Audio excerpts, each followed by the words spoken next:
Many of us left Nigeria to live abroad in countries like US, UK, Canada, and Australia, working hard, picking shifts, sending remittances back home. But one thing that keeps going on at the back of our mind is, should we actually be investing in Nigeria as well? Is it worth the risk? With the currency devaluation and everything going on in Nigeria, is it worth investing back in Nigeria? Is it possible to invest in Nigeria from where we live? These sort of questions are what I'm going to be answering in this video. And the whole point of the video is to ensure that anyone that listens to this video, at the end of the day, will understand the pros and cons of investing back in Nigeria and be able to make an informed decision on whether they should invest in Nigeria or not. First off, let me put some context and paint some scene to this whole conversation so that we're going to get it. First, we need to understand that Nigeria is the most populous country in Africa with over 200 million people living in Nigeria. The richest black man in the world lives in Nigeria, has businesses in Nigeria. The Nigerian Stock Exchange is the best performing stock exchange in the world.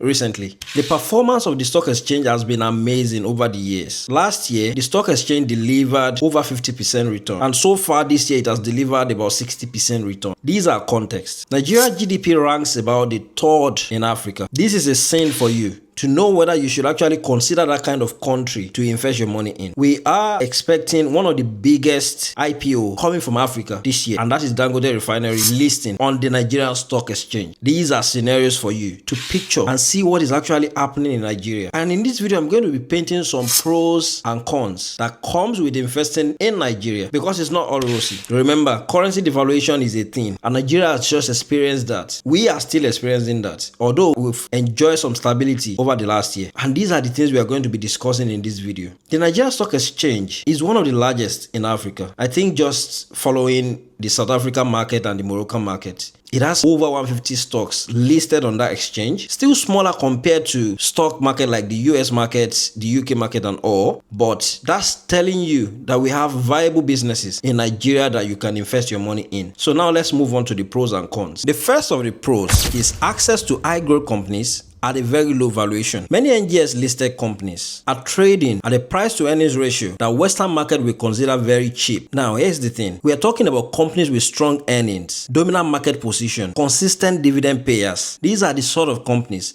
that are operating in a monopoly or even duopoly in Nigeria, and they have a large market shares, trading for a fraction of what you will have paid in other market for them in Nigeria. Nigerian listed companies are so cheap that with 1,000 naira, you can buy almost all the shares in Nigerian market. Now imagine how much shares you will have accumulated if you are somebody who has enough cash to spare from where you are living. MTN is currently trading below 1,000 naira per share. The highest company in terms of price in Nigeria is Seplat, and it's currently selling for like 11,000 naira or so. So many companies trade below 1,000 naira currently on NGX. That shows you how cheap they are in terms of their prices. But not just in terms of their prices, even in terms of their valuation, many NGX listed companies are still very cheap. I'm talking about companies like MTN, Seplat trading at a forward PE ratio of below 10. This tells you something. The value is there and these companies are currently cheap. Getting involved at this time will mean you are getting involved and getting some bargain. That's the first pro. The second pro is that on the Nigerian Stock Exchange, dividend culture is very strong. I mean, companies pays very good dividend. Dividend is basically the company sharing their profits with you as an investor. So which means all you have to do is buy shares in that company, and anytime they make the money, they will share part of the profit they make with you. It's not just about dividend. These companies are growing. I can list many examples. Dangote Cement within 1 year moved from 300 naira to about 1,034 naira now. And Dangote Cement still pay 45 naira dividend this year. MTN moved from like 188 naira or 180 naira to currently selling for 850 naira. MTN already paid 20 naira dividend this year. Ahadel, which operates in the oil and gas sector, moved from about 500 naira to over 2,000 naira within a space of months. And this company paid 32 naira dividend last year, already declared 23 naira dividend this year. So you are not just benefiting from capital appreciation, you are also already benefiting from dividend. And the dividend culture is very strong in Nigeria. Some of these companies pays that dividend on a consistent basis, and that's a passive income for you. Imagine you just invest in that company and they are sharing those dividends with you. These are some of the pros. So now the cons. One of the major cons to consider before you say I'm going to start investing in Nigeria is the currency devaluation. This is the elephant in the room. This is a major risk that you need to factor in as an investor before you say it's time to start investing in Nigeria. Let me convert my pounds, let me convert my dollar and start putting my money in Nigeria. Because between 2020 and 2025 alone, the Naira lost about 70% of its value. Get that. If your portfolio grows 60%, yes, you are making money in Naira term, but in real time, because you converted from your pounds, from your dollar to Naira, you're losing money. So you need to factor this before you convert that money. But we also need to add some context to this. Some of the growth that some of these companies have seen on the Nigerian Stock Exchange has been so amazing that they beat the Naira devaluation. But then you will have made so much money if we did not experience that devaluation. Yes, over the years there have been improvement. We've enjoyed a little stability between last year and now. We've enjoyed some stability that the Naira to dollar is moving around 1.3, 1.4, not more than 1.5. We are enjoying that range, but it's still a factor to consider. A country like Nigeria, with our political landscape and everything, there's still a very high chance that we are still going to experience a devaluation in our currency. So factor this risk before you convert your money to Naira. The second thing is repatriation. It is so important for you to consider something before you say, I want to start investing in Nigeria. Would you be able to convert that money back to your currency? That is if you want to take that money out of Nigeria back to where you live. Because remember, we have experienced this at some point whereby legitimate business people were unable to convert to hard currency to even do their business. Foreign investor had problem. Yes, the CBN has made some improvement. It's much easier now, but these need to be factored in before you convert your money because repatriation might be a risk to you. It's a different story for someone who is not willing to take any money they send back to Nigeria, back to where they live. That money, they want to utilize it in Nigeria. Someone like me, all my investment that I send back to Nigeria, I don't plan on repatriating it back to where I live. My plan is to utilize them in Nigeria. So you need to factor in that repatriation risk before you say, this is my pounds, this is my dollar, I need to invest it in Nigeria. Another con is the macroeconomic and political instability in Nigeria. We need to be honest here. Macroeconomic in Nigeria can shift quite quickly. At the peak of it, around 2023, inflation rate was around 34%. Now it's about 15.9. But can you imagine an inflation rate of 34%? These are the road the purchasing power of all the money you think you have made. And then our political landscape can also change very quickly. Nigerian government can make a policy now that is going to affect an entire industry. We have experienced bank recapitalization, fuel subsidy, insurance capitalization, all of those things.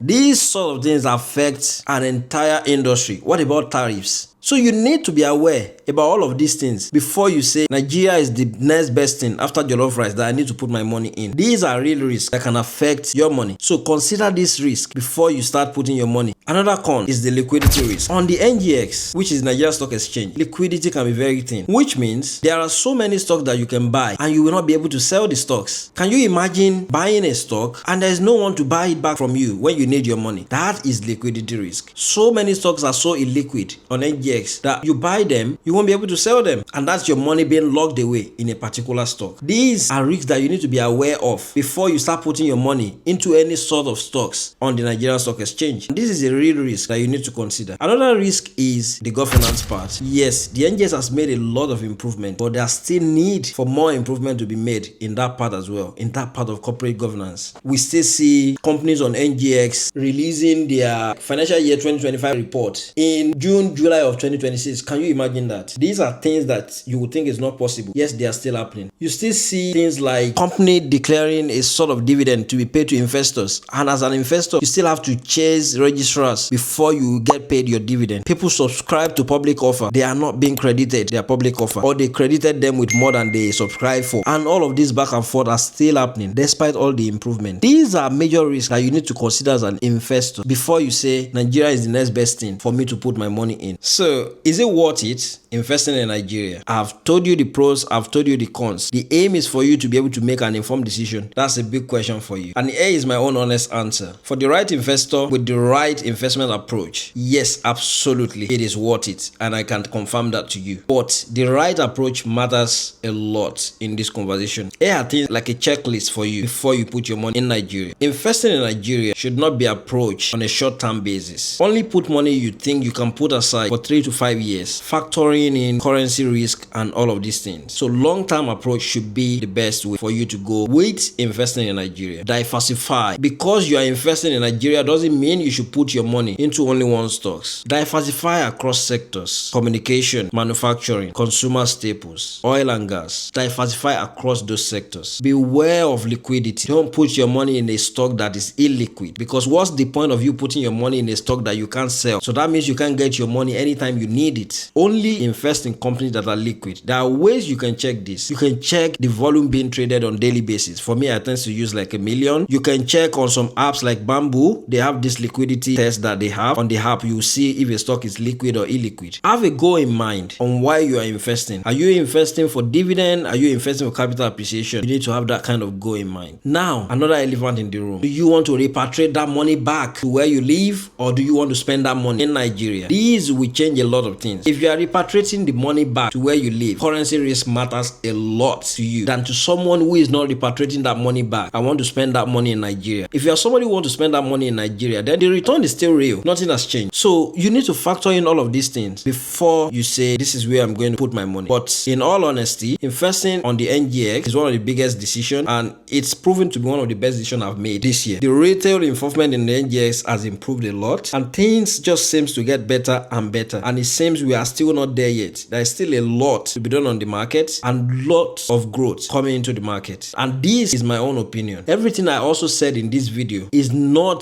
to be a financial advice. It is basically for educational purpose. So take it for what it is. And I hope by the end of this video, you'll be able to make an informed decision on whether you should invest on NGX from wherever you live. If this video has helped you in one way or the other, please do subscribe to the channel. This is the kind of content you'll be seeing on this channel. And drop a comment if you're already investing in Nigeria or you are considering investing in Nigeria. See you next time.